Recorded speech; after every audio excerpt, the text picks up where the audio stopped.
കൊല്ലോരത്തിൻ്റെയും Thalassery Kuyyali MC എൻക്ലേവിൽ Asma അബ്ദുള്ളയുടെയും മകൾ ഹനാൻ അബ്ദുള്ളയുടെയും വിവാഹത്തിന് സാക്ഷ്യം വഹിക്കാനാണ് നാം ഇവിടെ ഒരുമിച്ച് കൂടിയിരിക്കുന്നത്. നമുക്കറിയാം, ഇസ്ലാമിലെ വളരെ പ്രധാനപ്പെട്ട ഒരു ചടങ്ങാണ് വിവാഹം എന്ന് പറയുന്നത്. വിശുദ്ധ ഖുർആനിൽ അള്ളാഹു സൂറത്തു റൂമിൽ വിവരിച്ച ആയത്ത് ഇത്തരം സന്ദർഭങ്ങളിൽ നാം സാധാരണയായി പാരായണം ചെയ്യാറുള്ളതാണ്. وَمِنْ آيَاتِهِ أَنْ خَلَقَ لَكُم مِّنْ أَنفُسِكُمْ أَزْوَاجًا لِتَسْكُنُوا إِلَيْهَا وَجَعَلَ بَيْنَكُم مَّوَدَّةً وَرَحْمَةً. കാരുണ്യങ്ങൾ ദമ്പതികൾക്കിടയിൽ പരസ്പരമുണ്ടായി അവരിൽ നിന്ന് ഒരു കുടുംബമായി ഡെവലപ്പ് ചെയ്യേണ്ടതിന് നിങ്ങൾക്കിടയിൽ നിന്നുള്ള ഇണകളെ സൃഷ്ടിച്ചു എന്നുള്ളത് അള്ളാഹുവിൻ്റെ അത്ഭുതങ്ങളിലും അടയാളങ്ങളിലും പെട്ടതാണ് എന്നാണ് പടച്ച തമ്പുരാൻ നമ്മോട് പറയുന്നത്. One of the beauties of Islam is that the things which are normally considered as mundane or this worldly is considered as very much spiritual in Islamic contexts. During one occasion, Prophet sallallahu alaihi wasallam told to his disciples that the servant of Allah is very much close to Allah Almighty when he is in sujood, in prostration. We know that in prostration or sujood, we are physically very close to earth. But Prophet sallallahu alaihi wasallam is telling that at the very same time, he is very much close to Allah Almighty. He is very much in contact with heavens. The same thing is happening when we are speaking regarding the marriages also. The physical contact that is happening between the couples through marriage is one of the most mundane or this worldly thing that we can assume in this world. But during one occasion, Prophet sallallahu alaihi wasallam again told that you have sadaqah, you have charity even in your physical contact with your spouses. Then disciples exclaimed, they wondered, they asked Prophet sallallahu alaihi wasallam how it can be a charity, how it can be a sadaqah, because we are doing this physical act in order to satiate our physical feelings. Then Prophet sallallahu alaihi wasallam told them that if you are delivering this physical need through illegal means, it will be a sin. In the similar manner, if you are satiating your natural feelings through legal means, it will be a very spiritual act. ദീനുൽ ഇസ്ലാമിൻ്റെ സൗന്ദര്യം എന്ന് പറയുന്നത് ഈ ഒരു കാര്യമാണ്. ഭൗതികാർത്ഥത്തിൽ നമ്മൾ ഭൂമിയോട് ചേർന്ന് നിൽക്കെ തന്നെ സുജൂദിൽ എപ്രകാരമാണോ അള്ളാഹുവിനോട് അള്ളാഹുവിൻ്റെ അർശുമായി ഒരടിമ ഏറ്റവും ചേർന്ന് നിൽക്കുന്നത്, ഇപ്രകാരം ഭൗതികമെന്ന് നമ്മൾ കരുതുന്ന ഫിസിക്കൽ ആയിട്ടുള്ള ഒരു ആക്റ്റിൽ പോലും നമ്മൾക്ക് സംഭവിക്കുന്നു. നമ്മൾക്ക് ഒരു സ്പിരിച്വൽ ആയിട്ടുള്ള ഒരു അറ്റൈൻമെന്റ് ഉണ്ടാകുന്നു എന്നുള്ളതാണ് ഇസ്ലാമിൻ്റെ സൗന്ദര്യം. എന്തുകൊണ്ട് ഇത് അള്ളാഹുവിൻ്റെ അത്ഭുതമാകുന്നു, ദൃഷ്ടാന്തമാകുന്നു എന്നുള്ളത് നമ്മൾ മനസ്സിലാക്കേണ്ടതുണ്ട്. സൂറത്തുൽ റൂമിലെ ഇതിനു മുമ്പും ശേഷവും വരുന്ന ആയത്തുകളിൽ വളരെ കൃത്യമായി അത് പറയുന്നു നമ്മോട്. അതിൽ പറയുന്ന കാര്യങ്ങൾ പ്രപഞ്ച പ്രതിഭാസങ്ങളെ കുറിച്ചാണ്, ആകാശഭൂമിയുടെ സൃഷ്ടിപ്പിനെ കുറിച്ചാണ്, മഴ വർഷിക്കുന്നതിനെ കുറിച്ചാണ്, അതിൽ നിന്ന് ഊഷരമായ ഭൂമിയിൽ നിന്ന് ചെടികൾ ഉണ്ടാകുന്നതിനെ കുറിച്ചാണ്. അതിനിടയിൽ എന്തുകൊണ്ട് അള്ളാഹു ദമ്പതികൾക്കിടയിലുള്ള ബന്ധത്തെ ദൃഷ്ടാന്തമായി പറയുന്നു എന്നതിനുള്ള മറുപടികളിൽ ഒന്ന്, ഒരുപക്ഷെ ഇത്രമാത്രം വലിയൊരു അത്ഭുതം നമുക്ക് ദുനിയാവിൽ കാണാനില്ല എന്നുള്ളത് കൊണ്ടാണ്.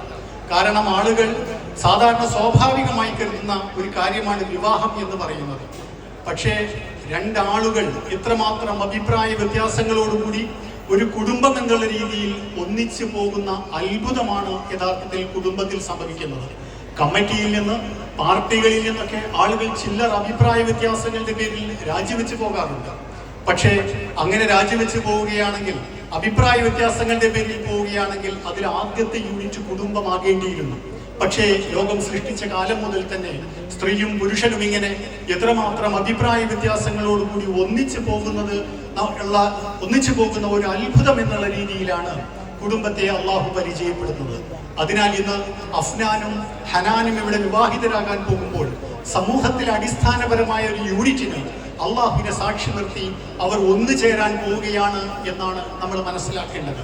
മെഹന്തിയുടെ ചോപ്പും ഹൽദിയുടെ മഞ്ഞപ്പും ഒക്കെ മാഞ്ഞുപോയി കഴിഞ്ഞാലും അവരിൽ നിന്ന് മറയാതെ അള്ളാഹുവിനെ ആധാരമാക്കി അവരേർപ്പെട്ടിരിക്കുന്ന ഈ കരാറിൽ നിന്നുണ്ടാകുന്ന പ്രണയവും കാരുണ്യവും അവർക്കിടയിൽ എല്ലാ കാലത്തും നിലനിൽക്കണമെന്ന് അള്ളാഹു ഉദ്ദേശിക്കുന്നുണ്ട്.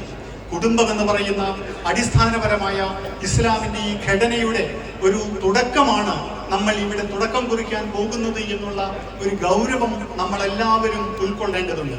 കുടുംബം രൂപം കൊള്ളുന്ന സാഹചര്യം ഒരുപക്ഷെ കാലത്തിന്റെ പോക്കിൽ ഒരുപാട് വ്യത്യാസങ്ങൾ ഉണ്ടായിട്ടുണ്ടാവാം. മാതാപിതാക്കൾ പെണ്ണിനെയോ ചെക്കനെയോ തെരഞ്ഞുപിടിച്ച് അവർക്കിടയിൽ വിവാഹിതരാക്കി കൊടുക്കുന്ന പഴയ ഒരു തലമുറയുടെ കാലമുണ്ടായിരുന്നു.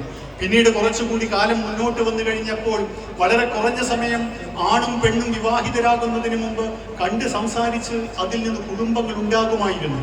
ഇപ്പോഴത്തെ ചെറുപ്പക്കാർ അത്ഭുതം കൂറും എങ്ങനെയാണ് ഒരു 5 മിനിറ്റ് നേരത്തെ അല്ലെങ്കിൽ ഒരു അരമണിക്കൂർ നേരത്തെ സംസാരത്തിൽ നിന്ന് പരസ്പരം മനസ്സിലാക്കാൻ കഴിയുക എന്നവർ അത്ഭുതം കൂറുകയാണ്. പക്ഷെ ആ അത്ഭുതത്തിനുമപ്പുറത്ത് വലിയൊരു അത്ഭുതമായി നമ്മുടെ കുടുംബം നിലനിൽക്കുകയാണ്. കാരണം ഇസ്ലാമിൽ വിവാഹം എന്ന് പറയുന്നത് കേവലം 2 വ്യക്തികൾ തമ്മിലുള്ള ബന്ധത്തിന്റെ പേരല്ല, മറിച്ച് 2 കുടുംബങ്ങൾ തമ്മിലാണ്. വൈവാഹിക ജീവിതത്തിൽ എന്തെങ്കിലും പ്രശ്നങ്ങൾ ഉണ്ടായിക്കഴിഞ്ഞാൽ എന്നാണ് വിശുദ്ധ ഖുർആൻ പറയുന്നത്. ആ വിഷയം സംസാരിക്കേണ്ടത് 2 കൂട്ടരുടെയും ബന്ധുക്കളിൽ നിന്നുള്ള ആളുകളാണ് എന്ന് ഇസ്ലാം നമ്മെ പഠിപ്പിക്കുന്നു. അതിനർത്ഥം വിവാഹം എന്ന് പറയുന്നത് വ്യക്തികൾ തമ്മിലുള്ളതല്ല, കുടുംബങ്ങൾ തമ്മിലുള്ളതാണ് എന്നാണ്. ഈ ഒരു അള്ളാഹുവിന്റെ സ്ഥാപനത്തെ നിലനിർത്താനുള്ള ഒരു ചടങ്ങിനാണ് നമ്മളിവിടെ സാക്ഷ്യം വഹിക്കുന്നത്. എല്ലാ കാലത്തും പ്രണയത്തോടെയും സ്നേഹത്തോടെയും ഈ ബന്ധം നിലനിൽക്കട്ടെ. അങ്ങനെ വിശുദ്ധ ഖുർആൻ തന്നെ പറയുന്ന പ്രകാരം അവസാനം സ്വർഗത്തിൽ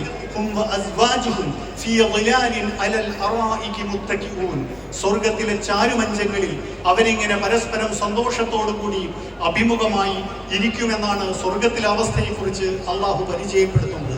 സ്വർഗത്തിൽ നിന്ന് നമ്മുടെ ആദിപിതാവും മാതാവും ആദം നബി അലൈഹിസ്സലാമും ഹവ്വാ ബീവിയും ദമ്പതികളായാണ് അവർ സ്വർഗത്തിൽ നിന്ന് ഭൂമിയിലേക്ക് എത്തിയത്.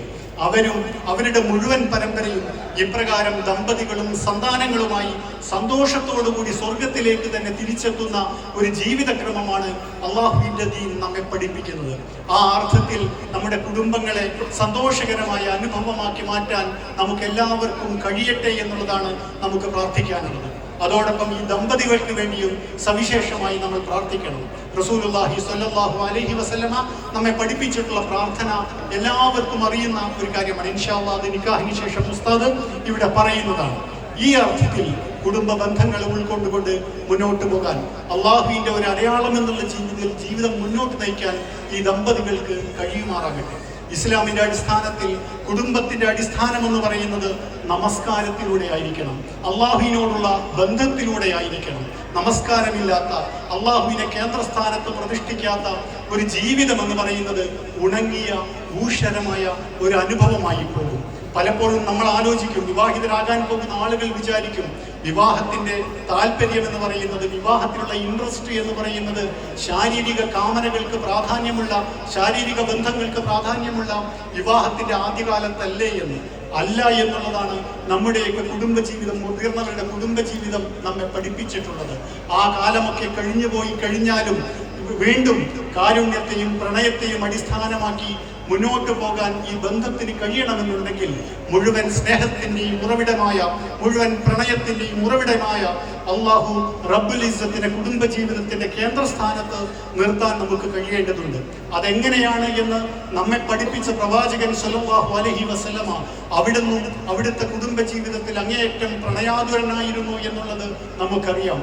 സ്വന്തം ഭാര്യ നമ്മുടെ ഉമ്മ ആയിഷ റളിയല്ലാഹു അൻഹയോടൊപ്പം ഭക്ഷണം കഴിക്കുന്ന സമയത്ത് അവർ ചുണ്ടുവെച്ച അതേ സ്ഥലത്ത് ചുണ്ടുവെച്ചുകൊണ്ട് അതേ പാത്രത്തിൽ നിന്ന് വെള്ളം കുടിക്കാൻ മാത്രം പ്രണയാതുരനായിരുന്നു അല്ലാഹുവിന്റെ റസൂൽ എന്ന് പറയുന്നത് റസൂലിനോടുള്ള ബഹുമാനക്കുറവായ അല്ല മുസ്ലിം സമൂഹം മനസ്സിലാക്കുന്നത്. മറിച്ച് അല്ലാഹുവിന്റെ റസൂൽ ജീവിതത്തിന്റെ മുഴുവൻ മേഖലകളിലും മാതൃകയായി നമുക്കുണ്ട് എന്നാണ് അതിൽ നിന്ന് മനസ്സിലാക്കാൻ കഴിയുന്നത്. ഇപ്രകാരം അള്ളാഹുവിനെ ജീവിതത്തിന്റെ കേന്ദ്രസ്ഥാനത്ത് നിർത്തി അതെങ്ങനെയെന്ന് പ്രവാചകൻ സല്ലല്ലാഹു അലൈഹി വസല്ലമയുടെ ജീവിതത്തിൽ നിന്ന് മനസ്സിലാക്കി ഇസ്ലാമികമായ ഒരു കുടുംബ ജീവിതം കെട്ടിപ്പടുക്കാൻ അഫ്നാനും ഹനാനും കഴിയട്ടെ എന്ന് പ്രാർത്ഥിക്കുകയാണ്. അവർക്ക് അതിനു വേണ്ട മുഴുവൻ സപ്പോർട്ടും നൽകാൻ അവരുടെ കുടുംബത്തിനും കഴിയട്ടെ എന്ന് പ്രാർത്ഥിക്കുകയാണ്. വിവാഹിതരാകാൻ പോകുന്നവർ കുട്ടികളാണ് നമ്മെ സംബന്ധിച്ചിടത്തോളം. അവർക്ക് മുന്നനുഭവങ്ങളില്ല. പലപ്പോഴും കുടുംബങ്ങളിൽ പ്രശ്നങ്ങൾ ഉണ്ടാകുന്നതിന്റെ ഒരു കാരണം എന്ന് പറയുന്നത് അള്ളാഹുവിന്റെ റസൂൽ നമ്മെ പഠിപ്പിച്ച ഇളയവരോട് കരുണ കാണിക്കണമെന്ന പാഠം നമ്മൾ മറന്നു പോകുന്നത് കൊണ്ടാണ്.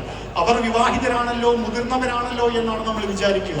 പക്ഷെ വൈവാഹിക ജീവിതത്തെ സംബന്ധിച്ചിടത്തോളം അവർ കുട്ടികളാണ്, ശിശുക്കളാണ്, എക്സ്പീരിയൻസ് ഇല്ലാത്തവരാണ് എന്നുള്ളത് കൂടി മുതിർന്നവർ മനസ്സിലാക്കണം. അതുപോലെ തങ്ങൾ ജീവിച്ചിരുന്ന 30 കൊല്ലം മുമ്പത്തെ 60 കൊല്ലം മുമ്പത്തെ ജീവിതമല്ല ഇപ്പോൾ. അതിൽ കുറേയൊക്കെ മാറ്റങ്ങൾ വന്നിട്ടുണ്ട് എന്നതോടൊപ്പം തന്നെ എത്ര കാലം മാറിയാലും മാറ്റമില്ലാത്ത ചില അടിസ്ഥാന മൂല്യങ്ങൾ അള്ളാഹുവിന്റെ ദീനിലുണ്ട് എന്ന് ദമ്പതികളും മനസ്സിലാക്കുന്നത് വഴിയാണ് സന്തോഷകരമായ ഒരു ദാമ്പത്യം നമ്മൾക്ക് നയിക്കാൻ കഴിയുക. അള്ളാഹു അത്തരം ഭാഗ്യവാന്മാരുടെ കൂട്ടത്തിൽ നമ്മയും നമ്മുടെ സന്തതികളെയും ഉൾപ്പെടുത്തി അനുഗ്രഹിക്കുമാറാകട്ടെ. വാഹിർ ദഅവാനാ അനിൽ ഹംദുലില്ലാഹി റബ്ബിൽ ആലമീൻ. അസ്സലാമു അലൈക്കും.